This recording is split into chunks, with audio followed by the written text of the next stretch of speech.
नमस्कार। आज का हमारा टॉपिक है आंग्ल मराठा युद्ध। भारत में सबसे लंबे समय तक अगर किसी ने अंग्रेजों के खिलाफ संघर्ष किया तो वो थे मराठा। और 3 मराठा युद्ध हुए। अगर आंग्ल मराठा युद्ध को हम संक्षेप में देखना चाहें, जैसे कि हम एक रिवीजन प्रोग्राम में हैं, तो शुरुआत हमें करनी होगी प्रथम आंग्ल मराठा युद्ध से। लेकिन आंग्ल मराठा युद्ध में जो मराठों की मुख्य शक्ति है पेशवा, तो एक बार जल्दी से उनका क्रम देख लेते हैं। बालाजी विश्वनाथ से आरंभ करके आपको पेशवाओं का क्रम याद होना चाहिए।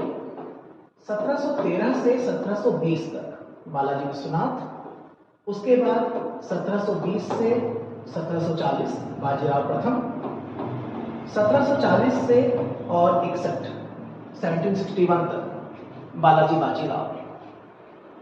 तो मराठा और अंग्रेजों के बीच के संघर्ष को वैसे तो नारायण राव के बाद देखना चाहिए, लेकिन एक भूमिका बननी शुरू हुई बालाजी बाजीराव के समय में, अप्रत्यक्ष तौर पर।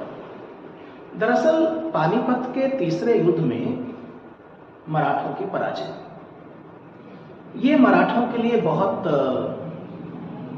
बड़ा धक्का था।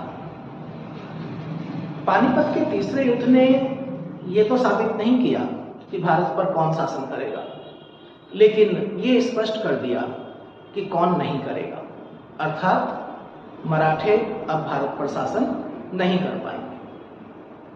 और इतिहास में वैक्यूम नहीं होता। एक शक्ति के पतन का अर्थ होता है उसकी कीमत पर एक दूसरी शक्ति आगे बढ़ जाती है, और अंग्रेजों को आगे बढ़ने का मौका मिला। लेकिन बालाजी बाजीराव की मृत्यु पानीपत के युद्ध के तुरंत बाद, और नए पेशवा माधवराव के द्वारा सत्ता संभालना, और जल्दी ही माधवराव ने साबित किया कि वो महान पेशवाओं की पीढ़ी में कमजोर नहीं है। इतिहास में एक कहावत है कि महानता 3 पीढ़ियों से आगे नहीं जाती, लेकिन माधवराव ने उसको गलत साबित किया। 1772 में मराठे पुनः दिल्ली में थे। शाह आलम अंग्रेजों का संरक्षण छोड़ करके फिर से मराठों के संरक्षण में था। लेकिन माधवराव की अकस्मात मृत्यु 1761 से 72 का छोटा सा कार्यकाल रहा। कहा जाता है कि पानीपत के तीसरे युद्ध ने मराठों को इतना नुकसान नहीं पहुंचाया जितना माधवराव की अचानक मृत्यु ने। माधवराव की मृत्यु के बाद नारायण राव गद्दी पर बैठा, और नारायण राव में इतनी योग्यता नहीं थी। 1772-73 नारायण राव के समय में मराठों में पारिवारिक संघर्ष शुरू हुआ। नारायण राव की हत्या रघुनाथ राव के द्वारा कर दी गई। रघुनाथ राव खुद पेशवा बनना चाहता था, लेकिन पूना दरबार में रघुनाथ राव के विरोधियों का वर्चस्व था। नाना फडणवीस इस समय मुख्य चरित्र है। तो नाना फडणवीस और अन्य मराठा सरदार मिलकर के तय करते हैं कि जब नारायण राव की हत्या की गई, तब उनकी पत्नी गर्भवती थी, कि वो जो बालक जन्म लेगा उसको अगला पेशवा मान लिया गया। और तब तक के लिए एक 12 भाई परिषद या काउंसिल का गठन कर दिया गया, जिसमें प्रमुख मराठा सरदार थे और जो प्रशासन देख रहे थे। तो नारायण राव की मृत्यु के बाद जो बालक उत्पन्न हुआ, माधव नारायण राव, 1773 से 1795 तक ये पेशवा रहा। और यही वो दौर है जब अंग्रेजों की एंट्री हो जाएगी। दरअसल प्रथम आंग्ल मराठा युद्ध, जो कि 1775 से 82 तक चलेगा, तो जब नारायण राव की हत्या हो जाएगी और रघुनाथ राव पेशवा बनने में सफल नहीं होगा, और वो पुनः दरबार की चुनौतियों का सामना भी नहीं कर पाएगा, और उसको लगेगा कि उसका पद और जीवन दोनों संकट में पड़ सकता है, तो रघुनाथ राव पहुंचेगा बंबई सरकार के पास, उनके साथ एक संधि करने, एक समझौता करने। उस दौर में भारत में 3 प्रेसिडेंसी टाउन थे। अंग्रेजों के भारत में 3 प्रमुख केंद्र थे। फोर्ट विलियम जो कि कलकत्ता, मद्रास और बंबई। इसमें बंगाल काफ़ी नाम कमा रहा था। 1772 तक बंगाल लगभग पूरा नियंत्रण में था। बंबई कुछ खास नहीं कर रहा था। तो जब रघुनाथ राव बंबई सरकार के पास पहुंचा तो उनको लगा कि हमें हमारा मीर जाफर मिल गया। तुरंत बंबई सरकार ने 1775 में सूरत की संधि कर ली, जिसमें बंबई सरकार को सैनिक मदद देनी थी, रघुनाथ राव को पेशवा बनने में मदद करनी थी। बदले में पेशवा बनने के बाद रघुनाथ राव को कुछ क्षेत्र कंपनी को प्रदान करने थे और कंपनी के सेना का खर्चा देना था। तो सूरत की संधि 1775 में हुई। आप आंग्ल मराठा युद्धों में एक खास बात देखेंगे। दोनों आंग्ल मराठा युद्ध में पहले संधि हो रही है, उसके बाद युद्ध की शुरुआत हो रही है। तो 1775 में सूरत की संधि के बाद प्रथम आंग्ल मराठा युद्ध शुरू हुआ। लेकिन सूरत की संधि को बंगाल में हेस्टिंग्स जो कि गवर्नर जनरल था, उसने मान्यता नहीं दी और उसने पुरंदर की संधि कर ली पूना दरबार के साथ। लेकिन बंबई सरकार ने इस संधि को नहीं माना। वो रघुनाथ राव की मदद करती रही। इस बीच में छिटपुट लड़ाइयां भी होती रही। आखिर में लंदन से निर्देश आया, जो कोर्ट ऑफ प्रोप्राइटर्स थे, उन्होंने सूरत की संधि को मंजूरी दे दी। आप आगे चलकर के संवैधानिक विकास में पढ़ेंगे कि सेंट्रलाइजेशन ना होने से बंगाल के गवर्नर जनरल का बंबई और मद्रास की सरकारों पर पूरा नियंत्रण ना होने से किस तरह के समस्याएं आई थी। उसमें से एक समस्या ये भी थी। तो पुरंदर की संधि मानी नहीं गई। पुनः सूरत की संधि के अनुसार भी काम हुआ, युद्ध शुरू हो गए।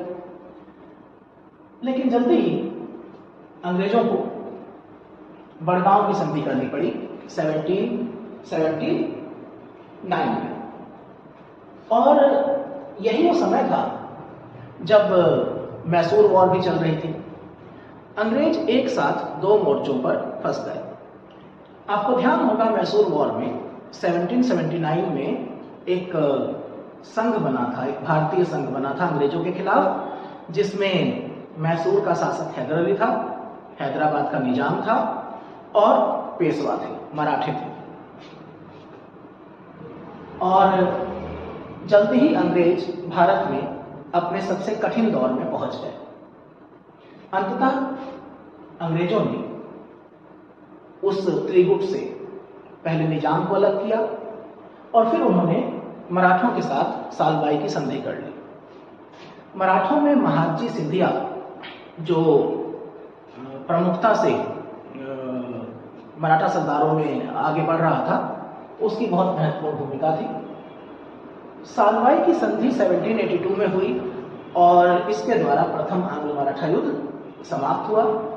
सालबाई की संधि के परिणाम के बारे में कहा जाता है कि दीर्घकालीन शांति, 20 वर्षों तक मराठों और अंग्रेजों के बीच कोई अन्य संघर्ष नहीं हुआ। 20 वर्ष की शांति। इन 20 वर्षों में अंग्रेजों ने अपना पूरा ध्यान मैसूर के ऊपर लगाया, उसको पराजित किया। इसके अलावा उन्होंने पूना दरबार के साथ अपने संबंध अच्छे बनाए। पूना दरबार में अब अंग्रेजी राजदूतों का आना जाना था और वो मराठों के बारे में, पेशवाओं के बारे में सभी जानकारियां एकत्र कर रहे थे। उन्होंने अपने 20 साल का सदुपयोग किया। इधर पूना दरबार में इन 20 वर्षों में माधव नारायण राव, जो कि जन्म के साथ ही पेशवा बना दिया गया था, वो नाना फडणवीस के साथ बहुत कंफर्टेबल नहीं था। 1795 में उसने आत्महत्या कर ली। कुछ लोगों का मानना है कि वो नाना फडणवीस के कठोर नियंत्रण से परेशान था।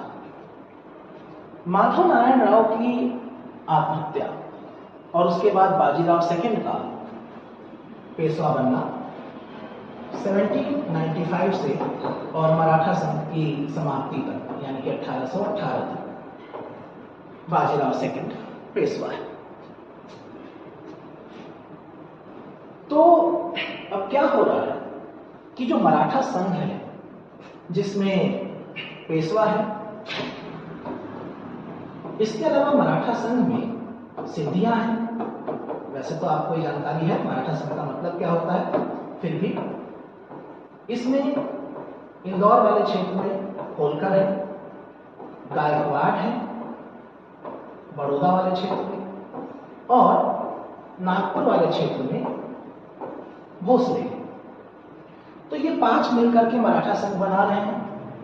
और 1800 आते आते जो प्रमुख मराठा सरदार हैं, नाना फडणवीस हैं, महाजी सिंधिया हैं, इनकी मृत्यु हो जाती है। और होलकर और भोसले और गायकवाड़ जो अगली पीढ़ी है इनकी, वो उतनी मजबूत नहीं है। तो इस मराठा संघ में नेतृत्व को लेकर के परस्पर होड़ है। पेशवा कमजोर है। भोसले मानते हैं कि हमें स्वाभाविक उत्तराधिकारी होना चाहिए था, वो शुरुआत से ही मानते थे। तो कुल मिलाकर के मराठा संघ में आपस में फूट पड़ जाएगी और बाजीराव सेकंड को स्थिति यह आ जाएगी कि पूना छोड़ करके एक तरीके से भागना पड़ेगा और वो सीधे अंग्रेजी जहाज पर जाकर के रुकेंगे। और 1802 में बसीम की संधि होगी ईस्ट इंडिया कंपनी के साथ, जो कि सब्सिडरी अलायंस सहायक संधि। सहायक संधि प्रणाली के बारे में थोड़ा सा मैंने आपको पिछली क्लास में बताया था। जब मैसूर का अंत हुआ था 1799 में, उसके तुरंत बाद लॉर्ड वेलेस्ली ने भारत में कई शक्तियों को सहायक संधि या सब्सिडरी अलायंस का प्रस्ताव दिया था। उसी में प्रस्ताव मराठों को भी गया था, लेकिन उन्होंने उसको नहीं माना था। लेकिन अब पेशवा खुद जाकर के सहायक संधि पर हस्ताक्षर कर रहा। इसके अंतर्गत पेशवा की सुरक्षा के लिए एक सेना पूना दरबार में रखी जानी थी और बदले में मराठों को, पेशवा को, अंग्रेजों को धन प्रदान करना था। बसीम की संधि जब हुई तो कुछ ब्रिटिश अधिकारियों ने इसकी आलोचना करी और कहा कि पेशवा के साथ बसीम की संधि करने का मतलब है कि आपने सिफर यानी शून्य के साथ संधि करी है, क्योंकि पेशवा को कोई मान तो रहा नहीं है इस समय। प्लस अधिकारियों का मानना था कि कंपनी अनगिनत युद्धों में फंस जाएगी, उन्हें अलग अलग मोर्चों पर लड़ना पड़ेगा। मराठा संघ के इकट्ठा लड़ने की स्थिति में अंग्रेज कमजोर भी पड़ सकते हैं। लेकिन अंततः जैसा कहा जाता है कि ये बसीम की संधि थी जिसने अंग्रेजों को मराठों के क्षेत्र में एक मजबूत आधार प्रदान किया और प्रत्यक्ष अप्रत्यक्ष तौर पर भारत का साम्राज्य भी प्रदान किया।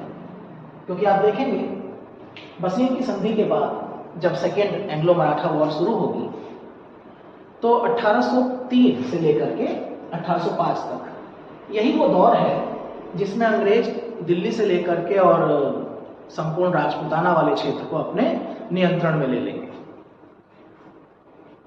तो बसीम की संधि के बाद सेकेंड एंग्लो मराठा वॉर शुरू हो रही है और अंग्रेजी सुनिश्चित कर रहे हैं कि अलग अलग मराठा शक्तियों से अलग अलग लड़ा जाए। तो 1803 देवगांव की जो संधि है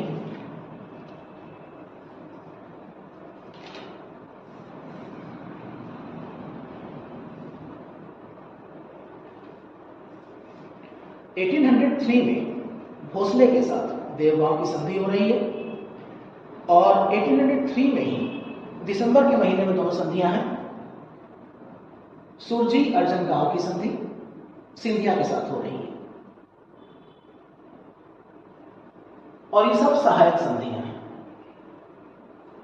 होलकर जो अलग से अपनी लड़ाई लड़ रहा है और वो अंग्रेजों के खिलाफ मदद के लिए रणजीत सिंह, जो कि पंजाब के शासक हैं और काफी ताकतवर माने जाते थे, उनके पास जाता है और अंग्रेजों के खिलाफ मदद चाहता है। रणजीत सिंह थोड़ा समय लेते हैं और गुरुमत्ता आदि करने की बात करते हैं कि भाई हम लोग मिलजुल करके फैसले लेते हैं, काउंसिल बुलाई जाती है सिख सरदारों की, लेकिन अंततः रणजीत सिंह होलकर की मदद करने से इनकार कर देते हैं। आखिर में राजघाट की संधि होलकर के साथ। तो इस प्रकार से सेकेंड मराठा वॉर अंग्रेजों को भारत में एक ही झटके में उत्तर से लेकर के और पश्चिम तक बहुत सारे क्षेत्रों पर अप्रत्यक्ष नियंत्रण दे देती है। इसके बाद अगले 10 वर्षों तक ये सब चलता रहता है। अब सभी मराठा सरदार सहायक संधि में बंधे हुए हैं। वहां पर एक ब्रिटिश रेजिडेंट है जो प्रशासन में अपना प्रभाव बढ़ाता है, क्योंकि अब वो सत्ता का एक वैकल्पिक केंद्र है। लोग मराठा सरदारों से ज्यादा उसकी बात करते हैं। सेकेंड मराठा वॉर में जब वेलेजली भरतपुर पर नियंत्रण स्थापित नहीं कर पाया, तो इस असफलता के लिए ब्रिटेन के प्रधानमंत्री ने उसको दोषी ठहराया और वेलेजली को पद छोड़ना पड़ा। वेलेजली के बाद बुढ़ापे में लॉर्ड कॉर्नवालिस को गवर्नर जनरल बना करके हिंदुस्तान भेजा गया और कुछ ही समय के अंदर लॉर्ड कॉर्नवालिस की हिंदुस्तान में ही मृत्यु हो गई। उसके उपरांत जॉर्ज बार्लो स्थानापन्न गवर्नर जनरल बना और उसके समय में सिंधिया और होलकर से संधियां हुई। बार्लो के बाद लॉर्ड मिंटो भारत में गवर्नर जनरल बनकर के आया और लॉर्ड मिंटो के समय पॉलिसी थी अहस्तक्षेप की। अंततः लॉर्ड हेस्टिंग्स गवर्नर जनरल बनकर के आता है 1813 और इसके बाद एक बार दोबारा से मराठों के लिए ब्रिटिश पॉलिसी सक्रिय हो जाती है। लॉर्ड हेस्टिंग्स पूना दरबार में अपने अधिकारी एल्फिस्टन को सलाह देता है कि अब वो पेशवा के ऊपर दबाव बनाए और पेशवा को अंग्रेजों के अनुकूल व्यवहार करने के लिए कहे। एल्फिस्टन जून 1817